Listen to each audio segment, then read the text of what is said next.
नमस्कार बच्चों, welcome back to my YouTube channel based of education Mantra. प्यारे बच्चों, आज की इस वीडियो में बात करने वाले क्लास 9th में हिस्ट्री में चैप्टर नंबर 3 जिसका नाम है नाज़ीवाद और हिटलर का उदय। तो इस चैप्टर के हम मोस्ट इम्पोर्टेंट क्वेश्चन को करने वाले हैं जो एग्जाम के दृष्टिकोण से बहुत ही महत्वपूर्ण है। तो वीडियो को पूरा अंत तक जरूर देखें जिससे दिए गए सारे क्वेश्चन को सही प्रकार से समझ सकें और अपनी एग्जाम की तैयारी को मजबूत कर सकें। तो चलिए शुरू करते हैं वीडियो को। वीडियो शुरू करने से पहले प्लीज़ मेरे चैनल को सब्सक्राइब करें और बेल आइकन को प्रेस करें जिससे कोई भी वीडियो अपलोड की जाए आपके क्लास से संबंधित तो आप तक पहुंच सके आसानी तक। और वीडियो को लाइक शेयर करना न भूलें क्योंकि वीडियो को बनाने में बहुत समय लगता है, क्योंकि आपका एक एक लाइक हमारे लिए बहुत ही महत्वपूर्ण होता है। तो चलिए शुरू करते हैं वीडियो को। तो यहाँ पर हम करने वाले हैं हिस्ट्री में चैप्टर नंबर 3 जिसका नाम है नाज़ीवाद और हिटलर का उदय। ठीक है, वेरी शॉर्ट क्वेश्चन को करने वाले हैं जो 1 अंक वाले क्वेश्चन है। तो पहला क्वेश्चन यहाँ पर है कि प्रथम विश्व युद्ध कब से कब तक चला। तो प्रथम विश्व युद्ध जो शुरू हुआ था 1914 से लेकर 1918 तक चला था। और द्वितीय विश्व युद्ध की जब बात की जाती है तो 1939 से लेकर 1945 तक चला था। आप सभी को पता है कि जब प्रथम विश्व शुरू हुआ था तो विश्व में 2 गुट बन गए थे। ठीक है, यानी कि हम कह सकते हैं कि एक गुट बना था जिसका नाम है मित्र राष्ट्र और एक गुट बना था जिसका नाम था केंद्रीय शक्तियाँ या धुरी राष्ट्र। ठीक है, तो 2 ग्रुप बने थे, दोनों ग्रुप में अलग अलग देश थे, तो ये आपको पता होना चाहिए। ठीक है, चलते हैं क्वेश्चन नंबर 3 की तरफ कि प्रथम विश्व युद्ध के बाद जर्मनी में कौन सी सरकार थी। तो प्रथम विश्व युद्ध के बाद जो जर्मनी में जो सरकार बनी थी वाइमर गणराज्य की सरकार बनी थी। एग्जाम में अक्सर पूछा जाता है। क्वेश्चन नंबर 4 है कि आर्थिक महामंदी की शुरुआत कब हुई थी। तो ये 1929 में हुई थी। और क्वेश्चन नंबर 5 है कि जर्मनी की संसद का क्या नाम है। तो आप सभी जानते हैं कि जर्मनी की संसद का नाम क्या था, राइक्सटाग था। ठीक है, और हिटलर की गुप्तचर पुलिस का क्या नाम था। तो हिटलर की जो गुप्तचर पुलिस थी उसका नाम था गेस्तापो। युंग फोक क्या था। तो 10 से 14 वर्ष के बच्चों का जो नाज़ी युवा संगठन था उसका नाम था युंग फोक। तो आप सभी जानते हैं कि हिटलर एक बहुत ही बड़ा तानाशाह था। और सर्वहाराकरण किसे कहते हैं। तो समाज का जो मध्यम वर्ग का गरीब होते थे, जो समाज का जो मध्यम वर्ग का गरीब होते होते जो मजदूर वर्ग की आर्थिक स्थिति में पहुंच जाना ही सर्वहाराकरण कहलाता है। यानी कि देखिए, जो समाज का जो मध्यम वर्ग का जो व्यक्ति होता था वो जब गरीब होते होते अगर मजदूर वर्ग की तरह हो जाता था, यानी जैसे मजदूर वर्ग यानी जो मजदूर जिस स्थिति में होते थे उसी प्रकार से जो मध्यम वर्ग का व्यक्ति जब गरीब होते होते मजदूर वर्ग में पहुंच जाता था तो उसकी जैसी स्थिति हो जाती थी उसी को ही क्या सर्वहाराकरण कहते थे। क्वेश्चन नंबर 9 है, यहाँ पर अक्सर पूछा जाता है, ये क्वेश्चन अक्सर एग्जाम में पूछता है कि नवंबर के अपराधी किन्हें कहा जाता है। तो जो नवंबर के अपराधी है किसे कहते हैं, चलिए देखते हैं। तो जर्मन समाजवाद कैथोलिक एवं डेमोक्रेट खेमे के जो लोग जो वाइमर गणराज्य के हिमायती थे को नवंबर का अपराधी कहते हैं। ठीक है, नेक्स्ट क्वेश्चन है कि प्रथम विश्व युद्ध के बाद मित्र राष्ट्रों ने जर्मनी के किस प्रदेश पर अधिकार कर लिया। तो वो था राइनलैंड। अभी हमने बात की थी कि प्रथम विश्व युद्ध में कह लीजिए या द्वितीय विश्व युद्ध में पूरा जो विश्व था 2 गुटों में बटा हुआ था। यानी कि एक ग्रुप का नाम था मित्र राष्ट्र और दूसरे ग्रुप का नाम था धुरी राष्ट्र। ठीक है, यानी कि केंद्रीय शक्तियाँ। तो केंद्रीय शक्तियाँ का जो लीडर था जिससे यानी उसका नेतृत्व जो करता था वो जर्मनी था, मेन जर्मनी था। और मित्र राष्ट्र में जैसे आपका इंग्लैंड हो गया, फ्रांस हो गया, अमेरिका हो गया, ये राष्ट्र आपके थे। ठीक है, तो क्वेश्चन नंबर 11 की प्रथम विश्व युद्ध का अंत किस संधि के द्वारा हुआ। तो प्रथम विश्व युद्ध की जो शुरुआत जो हुई थी एक तरह से एक बाल्कन क्षेत्र पे कब्जा करने के लिए ही से शुरुआत हो गई थी। तो इसमें पूछा जा रहा है कि प्रथम विश्व युद्ध का अंत किस संधि के द्वारा हुआ था। तो वर्साई की जो संधि हुई थी इसके द्वारा क्या है, प्रथम विश्व युद्ध का अंत हो गया था। ठीक है, और यहाँ पर पूछा था कि हिटलर का जो जन्म कहाँ पर हुआ था। तो ये ऑस्ट्रिया हुआ था। ठीक है, आगे देखते हैं। हिटलर जर्मनी का चांसलर कब बना, ये अब पूछा जाता है। तो 30 जनवरी 1933 को हिटलर क्या है, जर्मनी का चांसलर बन गया था। और द्वितीय विश्व युद्ध में किसने जापान पर परमाणु बम गिराया था। तो ये आप सभी लोगों को बहुत अच्छी तरीके से पता है कि द्वितीय विश्व युद्ध में हुआ क्या था कि जो जापान था ये क्या है, केंद्रीय शक्तियों के ग्रुप में था और अमेरिका मित्र राष्ट्र में था। तो अमेरिका के द्वारा क्या जापान के 2 शहरों पर परमाणु बम गिराया था, हिरोशिमा और नागासाकी। ठीक है, यानी कि 6 अगस्त हिरोशिमा में 6 अगस्त 1945 को हिरोशिमा शहर में और 9 अगस्त 1945 को नागासाकी यानी कि जापान के शहर पे परमाणु बम गिराया था अमेरिका ने। और इसी परमाणु बम गिरने के बाद ही क्या है, द्वितीय विश्व युद्ध को समाप्त कर दिया गया था। ठीक है। अति मुद्रास्फीति क्या है, इसको देखते हैं। तो जब कीमतें बेहिसाब बढ़ जाती हैं तो उस स्थिति को क्या कहते हैं, अति मुद्रास्फीति कहते हैं। ठीक है। यानी कि जब कीमतें होती हैं यानी कि इतनी ज़्यादा बढ़ जाती है तो जिसका आकलन नहीं किया जा सकता है, यानी कि उस स्थिति को क्या करते हैं, मुद्रास्फीति। ठीक है। यानी कीमतें बहुत ज़्यादा बढ़ जाती हैं। अगला क्वेश्चन है कि मेन काम्फ पुस्तक किसने लिखी। तो मेन काम्फ पुस्तक जो हिटलर की है, इसको आप जानेंगे। क्वेश्चन नंबर 17 है कि अमेरिका द्वितीय विश्व युद्ध में क्यों शामिल हुआ, यानी कि अमेरिका क्या था, द्वितीय विश्व युद्ध में शामिल क्यों हो गया था। तो जब जापान ने हिटलर को समर्थन दिया, ठीक है, यानी जब जापान ने हिटलर को समर्थन दे दिया और पर्ल हार्बर पर अमेरिकी ठिकानों को बमबारी का निशाना बनाया तो अमेरिका भी द्वितीय विश्व युद्ध में कूद पड़ा। ऐसा नहीं कि सभी जो देश थे वो उनकी प्लानिंग थी विश्व युद्ध में शामिल होने के लिए, ऐसा नहीं। तो धीरे धीरे क्या हुआ था कि धीरे धीरे सभी देश क्या है, किसी न किसी कारण से क्या विश्व युद्ध में शामिल होते चले गए थे। कहा जाता है कि प्रथम विश्व युद्ध में अमेरिका ने किस प्रकार से शामिल हुआ था। तो एक ब्रिटेन का जहाज़ था जिसको क्या है, जिसपे क्या कुछ अमेरिकी और अमेरिकी नाविक बैठे हुए थे। तो उस जहाज़ को केंद्रीय शक्तियों के देशों ने क्या है, डुबा दिया था, जिसका अर्थ है अमेरिका ने भी विश्व युद्ध में शामिल हो गया था। इसी तरह हर एक देश की समस्या थी, वो किसी की वजह से वो इस विश्व युद्ध में शामिल हो गए थे। ठीक है। तो क्वेश्चन नंबर 18 है कि जर्मनी ने स्वयं को लीग ऑफ नेशंस से कब अलग कर लिया। तो ये 1933 में किया था। नेक्स्ट क्वेश्चन है कि प्रसिद्ध विशेषाधिकार अधिनियम जिसे इनेबलिंग एक्ट कहा जाता है, ये कब पास हुआ था। तो 3 मार्च 1933 को ये पारित हुआ था। ठीक है। अब हम करने वाले हैं यानी कि शॉर्ट क्वेश्चन, यानी कि लघुत्तरीय प्रश्न जो 2 या 3 अंकों में पूछे जाएंगे। ठीक है। तो वीडियो को लाइक ज़रूर करें, क्योंकि आपका एक लाख हमारे लिए बहुत ही महत्वपूर्ण है, क्योंकि अगर आप हैं तो हम हैं। ठीक है। तो अगर हम आपके लिए इतना मेहनत कर रहे हैं कि जिससे आपका एग्जाम में कोई भी क्वेश्चन छूटने ना पाए, तो आपका भी एक फ़र्ज़ बनता है कि क्यों ना एक लाइक कर ही दिया जाए। ठीक है। तो प्लीज़ जितने भी बच्चे वीडियो को देख रहे हैं लाइक ज़रूर करें। ठीक है। क्योंकि अभी आपने देखा कि बदलते पैटर्न के अनुसार अभी सैम्पल पेपर आपका आ गया है। ठीक है। तो सैम्पल पेपर को देखिए अपना, जिस टाइप से सैम्पल पेपर आया, जिस टाइप से क्वेश्चन पूछे जाएंगे एग्जाम में, अब उसी टाइप के आपको अलग अलग सीरीज में क्वेश्चन करवाया जाएगा। तो इसलिए वीडियो को लाइक और सब्सक्राइब जरूर कर लें, जिससे कोई भी क्वेश्चन अपलोड किया जाएगा आपकी क्लास से संबंधित तो आप आसानी से देख सकें। चलिए, पहला क्वेश्चन है कि वर्साय में हुई जो संधि थी इसकी शर्त क्या थी। तो वर्साय में जो संधि हुई थी इसकी शर्त थी कि युद्ध के लिए जर्मनी को जिम्मेदार ठहराया गया। ठीक है। अब देखिए, प्रथम विश्व युद्ध में क्या हुआ था कि प्रथम विश्व युद्ध में जर्मनी की पराजय हो गई थी, जिसके कारण क्या है कि इस युद्ध का जिम्मेदार जर्मनी को ठहराया गया था। और दूसरा क्या कि अपने सारे उपनिवेश छोड़ने पड़े, यानी जर्मनी ने जिन क्षेत्रों पे कब्जा किया था तो उन क्षेत्रों को क्या है, जर्मनी को छोड़ना पड़ा। और जर्मनी के कुछ क्षेत्रों पे जो कोयला के भंडार था, यानी कि कोयले के भंडार वाले क्षेत्र पर फ्रांस ने कब्जा कर लिया, यानी कि फ्रांस को दे दिया गया। और 6 अरब पाउंड का जुर्माना, यानी कि क्या है, जर्मनी पर 6 अरब पाउंड का जुर्माना लगाया गया। सेना पर अंकुश यानी कि प्रतिबंध भी लगा दिया गया जर्मनी की सेना पर कि आप इतनी सेना नहीं रख सकते हैं। और इसके खनिज संसाधनों पर भी लोगों ने क्या, कई देशों ने कब्जा कर लिया। ठीक है। सेकेंड क्वेश्चन है कि 1930 तक आते आते जर्मनी में नाजीवाद को लोकप्रियता क्यों मिलने लगी। देखिए, कारण क्या है कि जर्मनी में नाजीवाद की लोकप्रियता के कुछ कारण हैं। चलिए देखते हैं कि वाइमर गणराज्य के अस्तर। देखिए, जब प्रथम विश्व युद्ध समाप्त हुआ था तो लोगों को एक उम्मीद थी कि चलिए वाइमर गणराज्य से लोगों को क्या है, कुछ हेल्प हो जाएगी या सहायता मिल जाएगी। लेकिन जब लोगों ने देखा कि वाइमर गणराज्य से भी उन लोगों को कोई फ़ायदा नहीं हुआ तो लोगों को निराशा होने लगी। ठीक है। तब अब उन्हें क्या, एक आशा के रूप में नाजीवाद आया। तो उसमें यही बताया जा रहा है कि वाइमर गणराज्य के असफल होने पर नाजी पार्टी यानी कि सबसे बड़ी पार्टी के रूप में उभर कर सामने आ गई। लोगों ने विश्वास करना लोगों ने क्या है, इस नाजी पार्टी पे विश्वास करने लगे कि हो सकता है कि इससे कुछ उनका लाभ हो जाए। और इसीलिए हिटलर का व्यक्तित्व भी बहुत प्रभावशाली था, क्योंकि हिटलर को माना जाता है कि हिटलर एक बहुत बड़ा वक्ता था, यानी कि अपनी बातों से लोगों को प्रभावित कर लेता था। ठीक है। तो हिटलर यूथ जर्मनी युवाओं को सेना में भर्ती होने का जन समर्थन प्राप्त हुआ। ठीक है। तो यही कुछ कारण थे जिससे नाजीवाद को क्या लोकप्रियता मिली थी।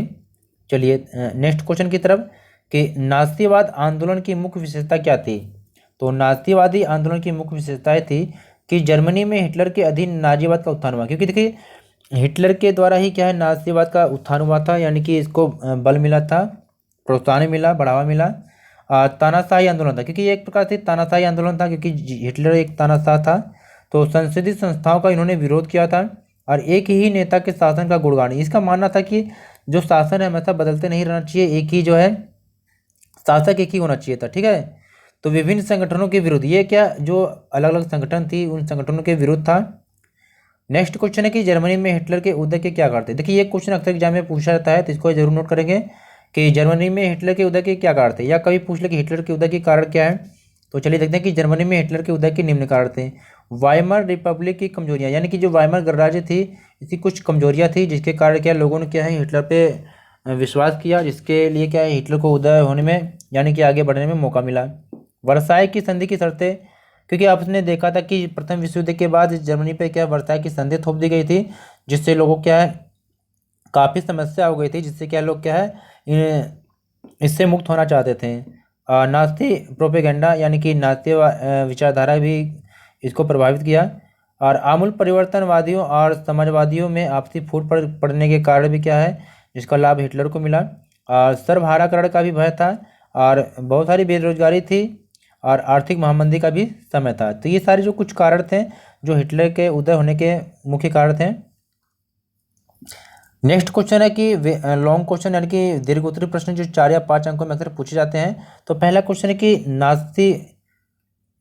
नाज़ी समाज में महिलाओं की क्या स्थिति थी। यहाँ पर सही कर लेंगे, ठीक है, नाज़ी कर लेंगे आप कि नाज़ी समाज में महिलाओं की क्या स्थिति थी। आप सभी जानते हैं कि हिटलर क्या था कि वो महिलाओं का सम्मान करता था, यानी किस लिए करता था, क्योंकि वो ये चाहता था कि चलिए देखते हैं पढ़ते समय कि नाज़ी समाज में महिलाओं की स्थिति क्या थी। तो हिटलर क्या करता था भाई, लड़कियों को, यानी कि वो कहता था कि लड़कियों को एक अच्छी माँ होनी चाहिए था, और शुद्ध रक्त वाले बच्चों को जन्म देना उनका प्रथम कर्तव्य बताता था। यानी देखिए, यानी हिटलर को क्या लड़कियों के प्रति एक ऐसी विचारधारा था कि जो लड़कियां हैं वो अच्छी एक माँ हो सकती हैं, और जो शुद्ध यानी कि जो अच्छे बच्चों को जन्म देती थी महिलाएं उनको पुरस्कार देता था, और जो यानी कि लड़कियों को जन्म देती थी उसे क्या दंड देता था। तो यही इसमें है। और नस्ल की शुद्धता बनाए रखना, यहूदियों से दूर रहना, और बच्चों का नासी मूल्य मान्यताओं की शिक्षा देने का दायित्व उन्हें सौंपा गया था। किसको, महिलाओं को, ठीक है। यानी इसका मानना था कि महिलाओं को क्या है अपने नस्ल को शुद्ध बनाए रखना चाहिए, और उनको क्या है यहूदियों से दूर रहना चाहिए, क्योंकि यहूदियों से बहुत नफरत करता था हिटलर। और उन्हें यानी कि जो बच्चे उनके हैं उनको क्या है नास्तिवाद की शिक्षा देना चाहिए। ये सब सारे कर्तव्य क्या महिलाओं के थे। तो 1933 में हिटलर ने कहा था कि मेरे राज्य की सबसे महत्वपूर्ण नागरिक ही क्या है, माँ है, ठीक है।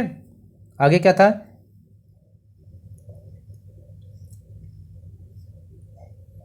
आगे है कि नस्ली तौर पर वांछित बच्चों को जन्म देने वाली माताओं को अस्पताल में विशेष सुविधाएं, दुकान में ज़्यादा छूट, थिएटर और रेलगाड़ी के सस्ते टिकट, और ज़्यादा बच्चे पैदा करने वाली माताओं को कांसे, चांदी और सोने के उपहार दिए। देखिए यहाँ पर क्या है कि अगर जो अच्छे बच्चों को जन्म देती थी महिलाएं उनको अस्पताल में बहुत सारी सुविधाएं मिलती थी, दुकानों में भी ज़्यादा छूट मिलती थी, या थिएटर या रेलगाड़ी में भी उन्हें क्या सस्ते टिकट मिलते थे।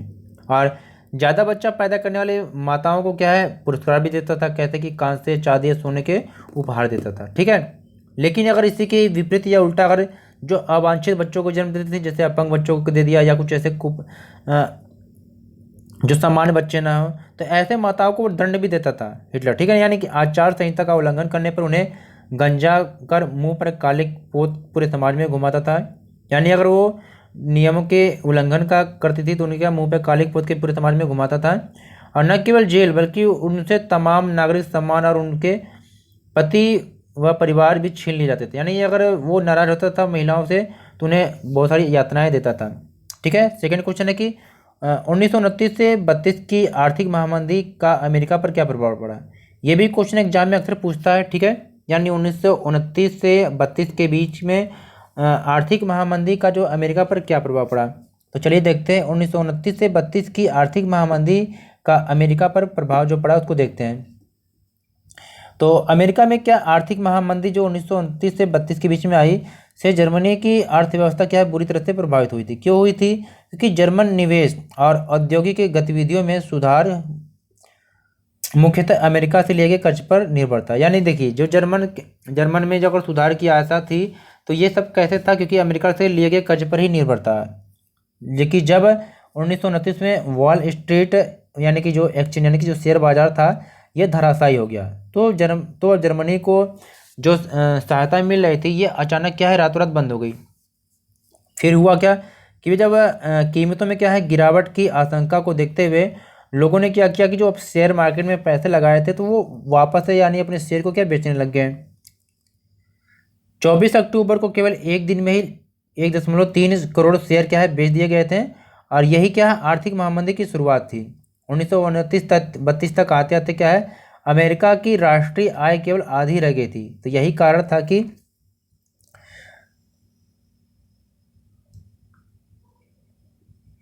आगे देखते हैं कि फैक्ट्रियां भी बंद हो गई थी, निर्यात गिरता जा रहा था, यानी कि जो हम माल दूसरे देशों को बेचते थे ये निर्यात गिरता जा रहा था। किसानों की भी हालत खराब हो गई थी, और जो सट्टेबाज थे बाजार में जो पैसा लगाए थे वो भी क्या है बाजार से पैसा वापस ले रहे थे, खींच रहे थे। तो अमेरिकी अर्थव्यवस्था में भी आई इस मंदी का भी असर पड़ा, क्योंकि देखिए अमेरिका क्या अकेला इस महामंदी से तो बच नहीं सकता है, ठीक है ना। तो यानी कि जो मंदी का असर दुनिया भर में महसूस भी किया गया। तो 1932 में जर्मनी का जो औद्योगिक उत्पादन 1932 में क्या जर्मनी का जो औद्योगिक उत्पादन था 1929 के मुकाबले केवल 40% रह गया। देखिए जब आर्थिक महामंदी थी तो